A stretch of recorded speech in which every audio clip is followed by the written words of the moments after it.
The tongue is back, and today I got another beer review for you. We're going to be looking at Deviant Dale's India Pale Ale by Oskar Blues Brewing Company. And this one is brewed in the Brevard, North Carolina brewery instead of the Colorado brewery. That way, you know, you could get fresher Oskar Blues beers on the East Coast, which is a great idea. But anyways, let's go ahead and take a look at this. It is 8% alcohol by volume, and this is a 16-ounce can. I don't think I've seen these ones in smaller cans before. But it says on the top here, sippin' on a tall boy, let's sling a little mud girl. I don't really quite understand what that means exactly, but they do come up with some pretty cool and witty kind of sayings on the top of their cans. And I do love canned beer. It's great stuff. And I have had this one once or twice before. I want to say I've had this one. But I was also able to find some more information, details about this beer on Untappd. And it says, this beer is intended to be a sensory assault for hop lovers. With 4 hop additions during the brew process and a final wallop of excessive Columbus dry hopping, this beer is meant to say one thing: more hops. It was born at the crossroads, in a juke joint, as if Dale's Pale Ale sold its soul to balance Deviant's foreboding aromas of citrus, grapefruit rind, and piney resins with a copper ball of fire color and inscrutable finish. Yes, I have heard this beer touted as called a palate wrecker. And a palate wrecker is essentially, it's usually given to an IPA style of beer, and it's one where once you taste a beer like this, you can't taste anything else. It destroys your palate, and you can't really taste much any other beers. So let's go ahead and dig into this sucker.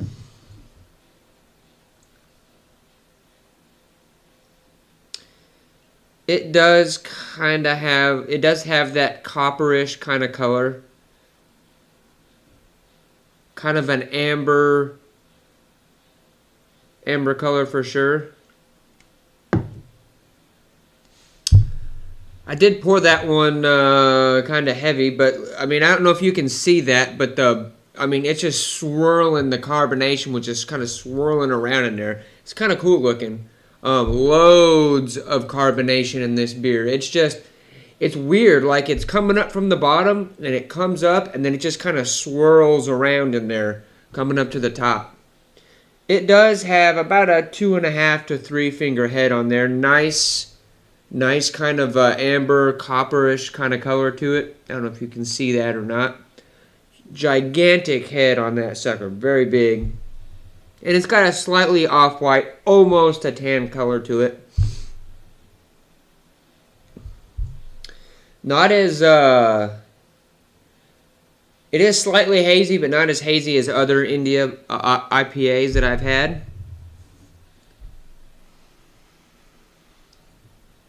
And you can smell the citrusy notes in this. It's kind of hard to, with a head that's that thick, it's going to be kind of hard to really smell a lot of the beer or get a lot of the aroma from this. But you do get that very citrusy, kind of grapefruity type flavors out of this, and you do get a slight bit of that pininess from some of the other hops that are used in this beer.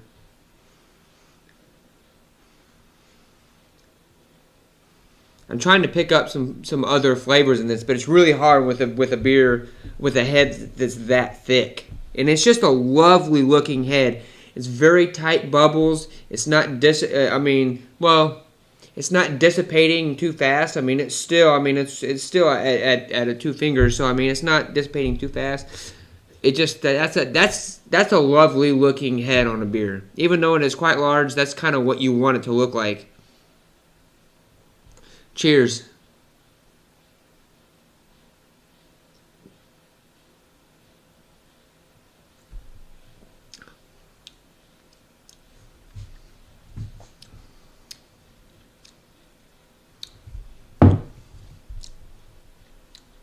This one is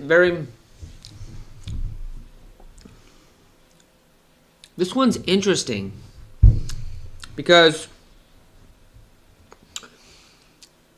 you actually get more of a balance with the beer. It's not as the hops. You can taste the hops in this beer, and it actually, you taste more of the pininess than you do the citrusy notes from the different styles of hops that they use in this one. But it's almost like a balance. It's very kind of, it's very kind of balanced. You get some pininess and you get some citrusy notes, but it's very kind of like it's almost like they added equal amounts or enough to where one didn't overshadow the other one or overpower the other one. But it's not as hop heavy as I would have expected it to be. It's heavy, but with a beer that, from what they describe on like Untapped, and what I've heard from like other reviewers and from the brewery itself, I mean, it just kind of like, it seems like this one should be like super strong and super hoppy, and it's not. It's hoppy, but it's hoppy in the way it's different. Let me take another sip here.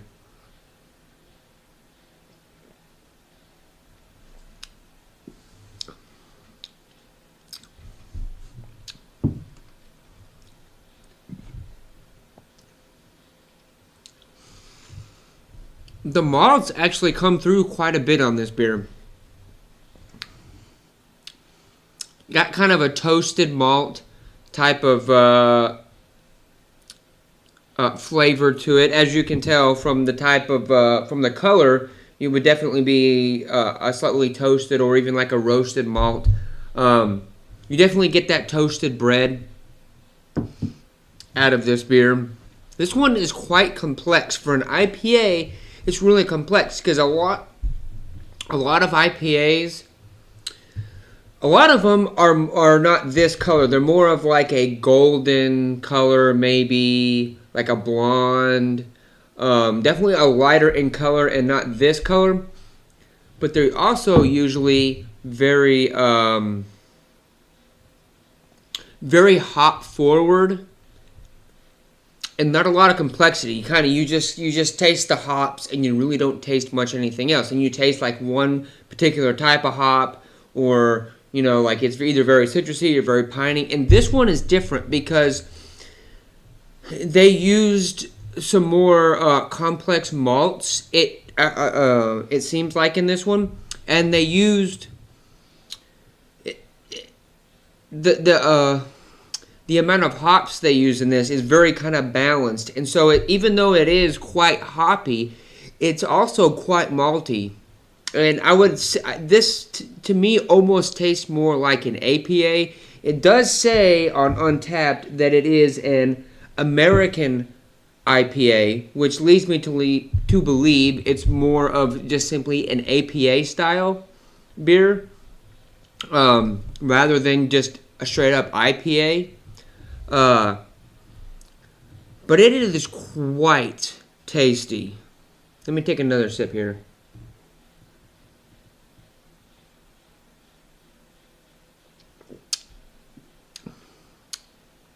Yeah, it's hoppy, and you definitely get those grassy kind of piney notes from the hops.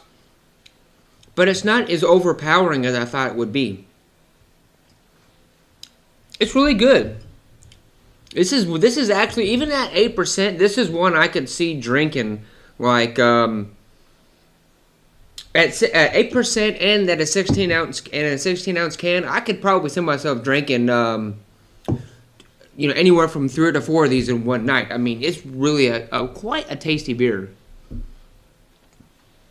I would probably say, oh, and the mouthfeel on this is just like any other Oskar Blues beer. The mouthfeel on this is just spectacular. It's not too thick. It's not too thin. They know how to. Oskar Blues really knows how to brew their beer. They are. Excuse me. They are one of the best breweries out there right now. I would probably give this one a 9 out of 10. It is just really good. And the reason why I don't give it a 10 is, even as good as this beer is, for it to be labeled an IPA, it just is not. It's not as heavy of an IPA as I would have expected it to be. It is quite tasty, but if you're gonna label an IPA, I figured it would be the hops would be a little bit more present instead of a little bit subdued in this one. But it is a very good beer, and you should definitely check out Deviant Dales by Oskar Blues. Very good, 9 out of 10. Thanks for watching, folks, and I will see you in the next video.